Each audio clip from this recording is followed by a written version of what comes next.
យឧត្តមគឹមរដ្ឋាភិបាលអញ្ជើញជាអធិបតីក្នុងពិធីបញ្ចុះបឋមសិលាសាងសង់អគារសម្រាប់ព្យាបាលជំងឺនិងហេដ្ឋារចនាសម្ព័ន្ធនានានៅមណ្ឌលសុខភាពកំពង់ស្រឡៅស្រុកឆែបនេះព្រឹកថ្ងៃទី13ខែកក្កដាឆ្នាំ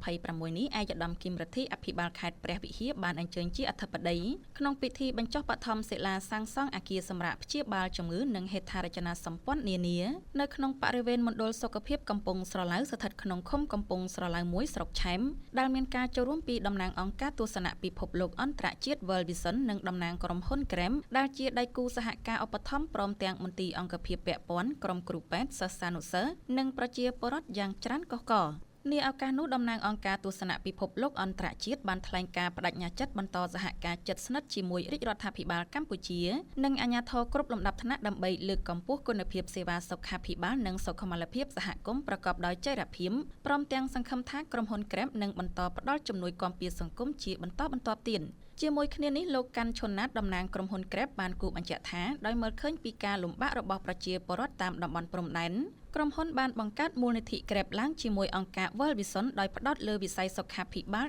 និងអប់រំជាក់ស្ដែងការគាំទ្រដល់មណ្ឌលសុខភាពកំពង់ស្រឡៅនាពេលនេះគឺដើម្បីធានាថាលោកយាយលោកតានិងបងប្អូនប្រជាពលរដ្ឋទទួលបានសេវាពិនិត្យព្យាបាលកាន់តែងាយស្រួលសុវត្ថិភាពនិងកក់ក្ដៅបំផុតនៅក្នុងឱកាសដ៏មានអត្ថន័យនោះដែរឯកឧត្តមគឹមរដ្ឋាភិបាលខេត្តព្រះវិហារបានថ្លែងកោតសរសើរខ្ពស់ចំពោះមន្ទីរសុខាភិបាលខេត្តនិងរដ្ឋបាលស្រុកឆែបដែលបានខិតខំគៀងគរមូលនិធិសាងសង់សមិទ្ធផលនេះឡើងដើម្បីឆ្លើយតបទៅនឹងតម្រូវការជាក់ស្ដែងនៅមូលដ្ឋានឯកឧត្តមបានបន្តថាកន្លងមកទោះបីស្ថិតក្នុងស្ថានភាពសង្គ្រាមឈ្លានពានរបស់កងទ័ពសៀមក្តីក៏មន្ត្រីនិងក្រុមគ្រូពេទ្យទាំងអស់បានលះបង់ជួយសម្របសម្រួលដល់ប្រជាពលរដ្ឋភៀសឹកនៅមណ្ឌលសុវត្ថិភាពនិងចូលរួមគាំទ្រសមរភូមិមុខយ៉ាងសកម្មទន្ទឹមនឹងនេះឯកឧត្តមអភិបាលខេត្តក៏បានថ្លែងអំណរគុណយ៉ាងជ្រាលជ្រៅដល់ក្រុមហ៊ុន Grab និងអង្គការទស្សនពិភពលោកអន្តរជាតិដែលបានឧបត្ថម្ភគាំទ្រទាន់ពេលវេលាទាំងថវិកានិងបច្ចេកទេសក្នុងការសាងសង់អគារសម្រាប់ព្យាបាលនិងហេដ្ឋារចនាសម្ព័ន្ធនានានៅមណ្ឌលសុខភាពនេះឯកឧត្តមបន្តថាសមិទ្ធផលថ្មីនេះនឹងក្លាយជាចំណែកមួយយ៉ាងសំខាន់ក្នុងការលើកកម្ពស់វិស័យសុខាភិបាលនៅតាមតំបន់ដាច់ស្រយាល